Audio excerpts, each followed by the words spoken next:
बड़ों के बीच में बोलने से पहले 100 बार सोचे।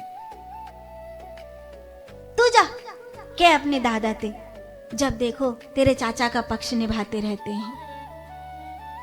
अरे इतना तो हमको चाहिए ही चाहिए। अरे जो बड़े कर रहे हैं भला है, इतना याद रखना, कोई हमारे भाग्य का छीन नहीं लेगा, कोई हमारे भाग का छीन नहीं लेगा, और कोई हमें हमारे कर्म से ज्यादा दे नहीं देगा।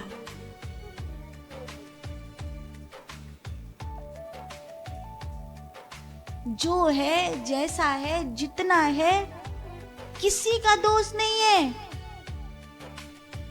तो थोड़ा शांत रहो, थोड़ा शांत रहो।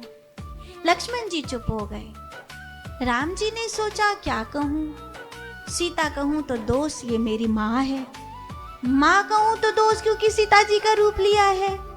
तो नहीं सीता कहा न सती कहा, कहियो बहोरी कहा ब्रस के तू, विपिन अकेली फिरई की है तू। महादेव कहाँ है, इस जंगल में अकेली क्यों घूम रही हो। आप जानती हो ना ये जंगल ठीक नहीं है, ये वन ठीक नहीं है। और सती समझ गई कि इन्होंने मुझे पहचान लिया है। तुरंत ही सती वहां से चलने लगी। राम जी ने कहा माँ मेरा प्रणाम कहना उन्हें। कैसा कैसा गजब है, वो प्रणाम करते इन्हें और ये प्रणाम करते हैं। सती जी लौट करके आई और महादेव ने पूछा कैसे परीक्षा करी, सब साची साची बताओ। तो कहती हैं कछु न परीक्षा लीन गुसाई, कीन प्रणाम तुम्हारी ही नाई। भगवती सती ने झूठ बोल दिया। महादेव सुनाने लगे जिन जिन लोगों ने झूठ बोला था, ऐसा ऐसा हुआ, ऐसा ऐसा हुआ। गुरु से कपट, मित्र से चोरी, कहो अंधा कहो कोड़ी। ऐसे कभी कपट नहीं करना चाहिए, कपट मत करो, कपट मत करो। बहुत समझाया, बहुत समझाया।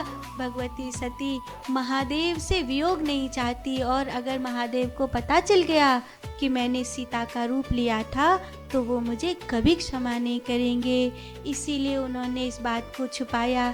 लेकिन महादेव से कुछ छुप सकता है क्या, वो तो त्रिकालदर्शी हैं, उनसे तो कुछ भी नहीं छुप सकता है। और इसीलिए महादेव ने भगवती सती के लिए संकल्प किया, यह तन सती ही भेंट मोई नाही, शिव संकल्प कीन मन माही। मुझे ये सती का देह स्वीकार्य नहीं है। ऐसा संकल्प जब कर लिया तो आकाशवाणी ने कहा धन्य है, धन्य है, धन्य है। ऐसा त्याग कभी किसी ने अपने आराध्य के लिए नहीं किया होगा जितना बड़ा त्याग आपने किया है। तब सती पूछने लगी आपने क्या त्यागा है, आपने क्या छोड़ दिया है, मुझे बताओ आपने अभी अभी क्या त्यागा है। पर महादेव एक बार भी नहीं बोले कि ऐसा हुआ। तब सती समझ गई उन्होंने मुझको त्याग दिया।